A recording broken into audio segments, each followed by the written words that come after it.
Welcome to the Virtual Risk Reduction Program. I'm Josh, and I'll be your guide over the next 12 weeks as we navigate our way through a healthy living program with the singular goal of meeting the physical activity guidelines for Americans. Along the way, we'll visit topics in physical activity, exercise, nutrition, and stress management. Learning is only a fraction of the adventure, so we'll also explore these topics in weekly labs and challenges designed to challenge our skills, put things in motion, and strengthen our body and mind one step at a time. Let's begin with some evidence that validates our efforts at healthy living. Then we'll take a look at where we're going, the physical activity guidelines for Americans. From there, we'll have a clear view of the full landscape of an active lifestyle. The European Prospective Investigation into Cancer and Nutrition, known as the EPIC study, validates our efforts at healthy living. To date, the EPIC study has recruited more than 500,000 participants from over 10 countries, making it one of the largest cohort studies in the world. EPIC investigators examine the relationship between lifestyle factors, such as physical activity and nutritional status, and the incidence of cancer and other chronic diseases, such as diabetes and heart disease. One landmark publication from EPIC in 2009 reported that the incidence of diabetes, heart attack, stroke, and cancer progressively and significantly decreased as more healthy behaviors were adhered to. This graphic demonstrates the decreasing incidence of these chronic diseases by the increasing adherence to high levels of physical activity, healthy eating, never smoking, and body weight management. In this publication, physical activity levels were qualified as healthy behaviors at 3.5 hours per week, 210 minutes, while healthy eating was quantified by a nutritional index. Nutritional indices quantify the degree of adequacy between actual nutritional intakes and reference intakes. Reference intakes being scientifically based targets. Thus, it is clear from this graphic, and this was the author's conclusion in their own words, that healthy living is the best revenge and prevention against chronic disease. Furthermore, our physical activity, nutritional, and smoking status are all lifestyle factors that can be acted on directly. So, where do we start? From where we are. But let's orient ourselves to where we're going first. The Physical Activity Guidelines for Americans is the primary evidence-based guidance on physical activity, fitness, and health for Americans. Established in 2008 and updated in 2018, the guidelines make recommendations for individuals of all ages and health risk profiles. We will focus on the key guidelines for adults, and if you do your homework over the course of this program, you will take steps to meeting or exceeding these guidelines. The main idea behind the guidelines is that regular physical activity over months and years can produce long-term health benefits, many of which you see listed here, and others which you may discover for yourself as you move along. One of the comments I hear most often from folks, especially those who may be getting off the couch for the first time in a long while, is how much more energy they feel with increased physical activity. We'll look more closely at why that may be in week 9. Another frequent observation that folks often share after taking up more physical activity and exercise and sticking with it over the long haul is just how different their outlook and mindset is. We'll consider some of those mental effects of physical activity and exercise in week 10. There's a lot to look forward to. You've taken the first step, the most difficult step, and gotten yourself here. So let's keep going. Day by day, let's keep going, and week by week until we meet or exceed the physical activity guidelines. The only expectation of our participants is that you show up for yourself and make an honest effort to approach the minimum threshold of these guidelines. This program is designed to help lead you there. So what are the guidelines? The key guidelines for adults include 4 categories: aerobic physical activity, the dose-response relationship, muscle strengthening activities, and sedentary behavior. Let's start with aerobic physical activity. I think walking, activities in which the body's large muscles move in a rhythmic manner for a sustained period of time.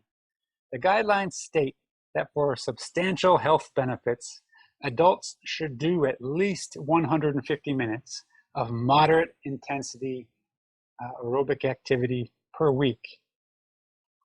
You'll learn more about the nature of aerobic physical activity next week, and we'll clarify intensity, say moderate versus vigorous, in week 3.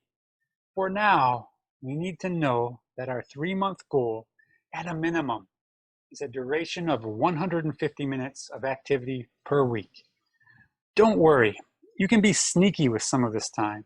The latest edition of the guidelines has eliminated a previous requirement that physical activity occur in bouts of at least 10 minutes. So, think about opportunities to get moving between your daily tasks, meetings, between classes, or at commercial breaks when you're at home watching television. The most recent evidence suggests small bouts of only a few minutes at a time like these, small opportunities, are beneficial to health, so don't pass them up. Thus, we are allowed some flexibility as to how we can accumulate these 150 minutes of activity. But you see that preferably the activity should be spread across the week and occur on multiple days. This means a high frequency of activity. This is consistent with recommendations from the American College of Sports Medicine that all healthy adults do at least 30 minutes of aerobic physical activity on at least 5 days of the week. Spreading activity across most days of the week is also beneficial to managing some disease states, such as diabetes, and in producing a positive training effect for long-term adaptations. You may notice that the guidelines also indicate substantial health benefits with up to 300 minutes of moderate intensity aerobic activity. This is a nod to the dose-response relationship between physical activity and health. In other words, as your physical activity status increases from lower to higher, so does your health benefit increase. You may recall that the EPIC study qualified 210 minutes per week of physical activity as its benchmark for healthy behavior. This would include aerobic and muscle strengthening activities. Muscle strengthening activities are not overlooked by the guidelines, and they're increasingly important as we age to maintain physical functioning and the ability to do our activities of daily living with vigor. Muscle strengthening activities may include a broad variety of activities that follow a common set of principles. We'll learn more and begin to incorporate these activities into our routine in week 5. For now, you need to know that we're preparing ourselves to incorporate muscle strengthening activities for the major muscle groups to our routine on at least 2 days per week. So, aerobic activity, at least 150 minutes at moderate intensity each week, and some muscle strengthening activities mixed in over a couple of days. Is that what an active lifestyle looks like? The picture is almost complete. The latest science-based guidance also emphasizes the risks of sedentary behavior. In fact, sedentary behavior has its own cascade of negative physiological effects independent of physical activity or exercise. We'll learn more about that in week 9. In addition to moving more and being physically active, we must also make a concerted effort to sit less and to break up and minimize our sedentary time. A body in motion stays in motion. A body on the couch stays on the couch. What is an active lifestyle? An active lifestyle is moving more and sitting less, incorporating a variety of physical activities that are both aerobic and muscle strengthening in nature. It seems easy. So why do only 20% of Americans meet these guidelines? Knowing about physical activity, exercise, and the guidelines is really only about 1/10 of the battle. Knowing is not enough to change behavior. Take our start from where you're at challenge and begin putting things in motion.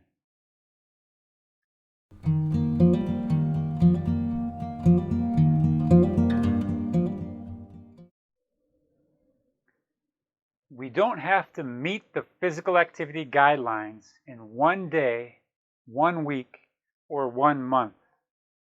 It's a process, a journey, and an adventure. The journey of 1,000 miles begins with one small step. So, start from where you are, take one step at a time, and over the course of time, those small steps will take you places. We know any activity is good activity. Just look at this curve. This is one way of looking at the dose-response effect. For example, as our physical activity status increases, our health risk, in this case, is decreased. This curve also demonstrates that if we currently are on the couch, or if we're moving very little to begin with, down in this quartile of the graph, we stand to gain a lot. The decrease in health risk by just increasing physical activity status a little. That's good news. Those who are doing the least stand to gain the most. Great news. This week's challenge is about finding your baseline. In order to do so, we're going to have to do some work and measure our behavior. Self-monitoring is a key tool in behavior change. In this case, we are challenging ourselves over 12 weeks to change our physical activity status. Use this worksheet to track your physical activity this week for at least 4 days. I'll email it to you. Don't change anything about your physical activity status yet. Start from where you are. This document may help you better understand what your baseline is. Now, tracking either the number of steps per day that you take or the duration of your walking, or both, is helpful. If you want to track your step counts but don't have a pedometer or another step counting device such as a Fitbit or an Apple Watch, and those are expensive, most cell phones have a built-in step counter. iPhones have Apple Health, Samsung, Android phones have Samsung Health, for example. We'll use this week's baseline next week and going forward to set some targets and step it up. Let's go.